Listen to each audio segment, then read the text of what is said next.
नमस्कार दोस्तों, जय जोहार। मैं कौशल तिवारी और बिहनिया संध्या में आपका स्वागत है। जैसे जैसे लोकसभा चुनाव के मतदान की तारीख नजदीक आते जा रही है, वैसे वैसे राजनीतिक दलों में तल्खी बढ़ते जा रही है। एक दूसरे के खिलाफ अमर्यादित शब्दों की बाढ़ सी आ गई है और हम इस तरह के शब्दों को लेकर हमेशा चिंता व्यक्त करते रहे हैं, आलोचना करते रहे हैं कि राजनीति में इस तरह के शब्दों का कहीं कोई स्थान नहीं होना चाहिए। लेकिन यदि सत्ता पक्ष ही आक्रामक होकर विरोधियों के खिलाफ विषवमन करने लगे, अमर्यादित शब्दों का प्रयोग करने लगे, तो फिर विपक्ष के नेताओं से किस तरह की उम्मीद की जा सकती है। और छत्तीसगढ़ में फिर कल वही हुआ। देश के प्रधानमंत्री नरेंद्र मोदी के बस्तर दौरे से लौटते ही नेता प्रतिपक्ष चरणदास महंत ने उन्हें डिफाल्टर कह दिया और इसके बाद भारतीय जनता पार्टी तत्काल पत्रकार वार्ता लेने पहुंच गई। इससे पहले चरणदास महंत ने जब लाठी से सिर फोड़ने की बात कही थी तो तमाम भाजपाई, यहां तक कि छत्तीसगढ़ के मुख्यमंत्री विष्णुदेव साय भी निकल पड़े थे कि मैं हूं मोदी का परिवार, पहले लाठी मुझे मारो, इस तरह के स्लोगन के साथ निकल गए थे। तो याद कीजिए कि जब लालू प्रसाद यादव ने देश के प्रधानमंत्री नरेंद्र मोदी के परिवार को लेकर जब सवाल उठाए थे या टिप्पणी की थी, तब भी देश भर से मैं हूं मोदी परिवार के स्लोगन के साथ भाजपाई निकल पड़े थे। उससे पहले जब राहुल गांधी ने चौकीदार ही चोर है कहा था, तब मैं भी चौकीदार के स्लोगन के साथ तमाम भाजपाई निकल पड़े थे। लेकिन इस बार क्या मैं हूं डिफाल्टर के स्लोगन के साथ भाजपाई निकल पाएंगे या निकलेंगे? क्योंकि इस दौर में इस बात से किसी को इनकार नहीं है कि देश के प्रधानमंत्री नरेंद्र मोदी की छवि बुरी तरीके से बिगड़ गई है।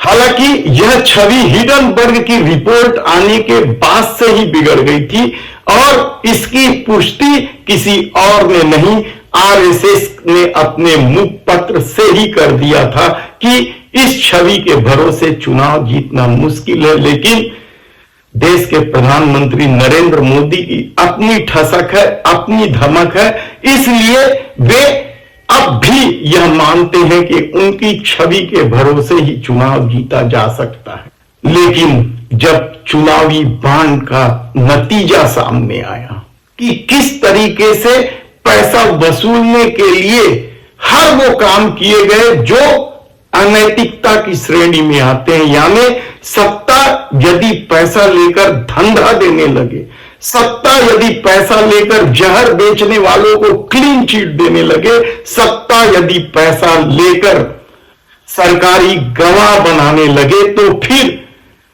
ऐसी सत्ता पर सवाल तो उठेंगे ही और उनके मुखिया के खिलाफ विषवमन होगा ही। हालांकि हम फिर कह रहे हैं कि हम इस तरह के अमर्यादित टिप्पणी के बिल्कुल भी खिलाफ हैं, क्योंकि जो टिप्पणी की गई है वह शब्द है डिफाल्टर।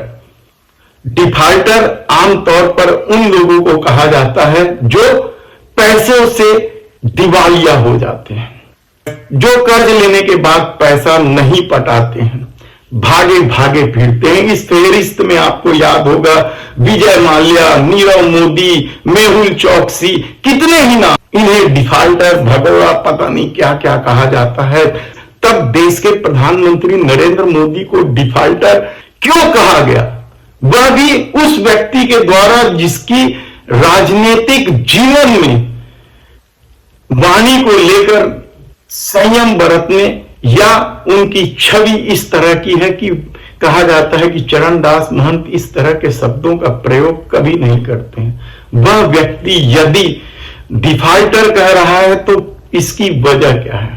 हालांकि इसके पहले जब सिर फोड़ने की बात कही थी तो वे खुद आकर यह बात बता गए थे कि यह सब छत्तीसगढ़ी में हाना के रूप में या कहावत के रूप में, लोकोक्ति के रूप में प्रयोग किया जाता है और भारतीय जनता पार्टी गलत ढंग से इसे ले रही है। लेकिन डिफाल्टर, यदि डिफाल्टर का मतलब हिंदी में समझा जाए तो इसके 4 अर्थ बताए गए हैं डिक्शनरी में, शब्दकोश में। उसमें से एक शब्द है दोषी, दूसरा दिवालिया, तीसरा व्यक्तिक्रमी और चौथा चूक करने वाला। इन्हें डिफाल्टर कहा जाता है। यह हिंदी शब्दकोश के शब्द हैं। जैसे ही चरणदास महंत ने देश के प्रधानमंत्री नरेंद्र मोदी को डिफाल्टर कहा तो इसे अशोभनीय टिप्पणी बताते हुए भारतीय जनता पार्टी ने पत्रकार वार्ता ले ली। हालांकि अभी तक किसी भी भाजपाई ने इस स्लोगन को अपने सीने से नहीं लगाया है कि मैं भी डिफाल्टर हूं, जिस तरीके से पहले लगाते रहे हैं विपक्षी अमर्यादित शब्दों को लेकर। लेकिन आम चलन की भाषा में डिफाल्टर किसे कहते हैं, यह किसी से छिपा नहीं है। यानी जो बात बात पे झूठ बोलता है और वादा करके मुकर जाता है, वादे कभी पूरा नहीं करता है, उन्हें आमतौर पर बोलचाल की भाषा में, छत्तीसगढ़ में तो कम से कम उन्हें डिफाल्टर कहा जाता है, इस तरह के लोगों को। और कांग्रेस ने यही बात भारतीय जनता पार्टी के सवालों के जवाब में कहा है। कांग्रेस ने भी तत्काल इस बयान का पक्ष लेते हुए कहा कि देश के प्रधानमंत्री मोदी को डिफाल्टर कहने की वजह यह है कि उन्होंने जो भी वादा किया है उसे पूरा नहीं किया है। चाहे 2 करोड़ लोगों को हर साल रोजगार देने की बात हो या 15 लाख रुपए यूं ही हर खाते में चले जाने की बात हो, महंगाई 100 दिन में कम करने की बात हो या फिर गैस सिलेंडर 500 रुपए में देने की बात हो, कांग्रेस ने तो फेहरिस्त गिना दी मोदी के वादा खिलाफी का। तो क्या डिफाल्टर इसलिए कहा गया? क्या डिफाल्टर कहा जा सकता है? यह सवाल महत्वपूर्ण नहीं है कि यह शब्द कहना चाहिए या नहीं कहना चाहिए, लेकिन अब यह महत्वपूर्ण हो गया है कि पहले जिस तरीके से मोदी पर हमले होते थे और उसकी प्रतिक्रिया आम लोगों में सामने आती थी, उस तरह की प्रतिक्रिया क्यों नहीं आ रही? क्या सचमुच देश के प्रधानमंत्री नरेंद्र मोदी की छवि लगातार बिगड़ते चली गई है, इसलिए अब देश के प्रधानमंत्री नरेंद्र मोदी को कोई भी कुछ भी कह रहे हैं, कोई फर्क नहीं पड़ रहा है, आम लोगों में कोई प्रतिक्रिया नहीं आ रही है। और इसकी एक बड़ी वजह चुनावी बांध भी है, जिसके तहत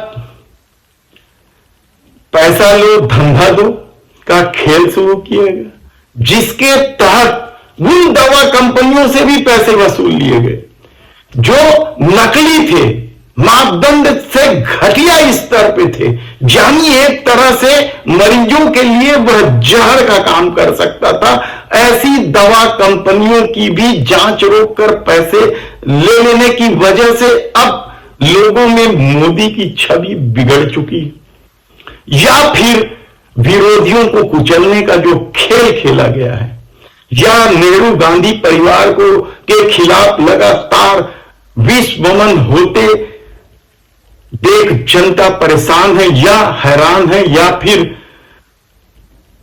नाखुश है, क्या कहा जाए। लेकिन एक बात तो तय है कि यदि सत्ता में सहिष्णु ना रहे, सत्ता में शालीनता ना रहे, तो फिर विरोधियों से किस तरह की उम्मीद की जा सकती है। हालांकि हम अब भी कह रहे हैं कि हम किसी भी तरह के अमर्यादित शब्दों के खिलाफ हैं और इसे एक तरह से हिंसा मानते हैं, लेकिन फिर वही बात कि यदि देश के प्रधानमंत्री नरेंद्र मोदी ही अमर्यादित शब्दों का प्रयोग करें तो फिर आने वाले दिनों में राजनीति किस तरह से आगे बढ़ेगी, लोकतंत्र का क्या होगा, अभी से कहना कुछ मुश्किल है।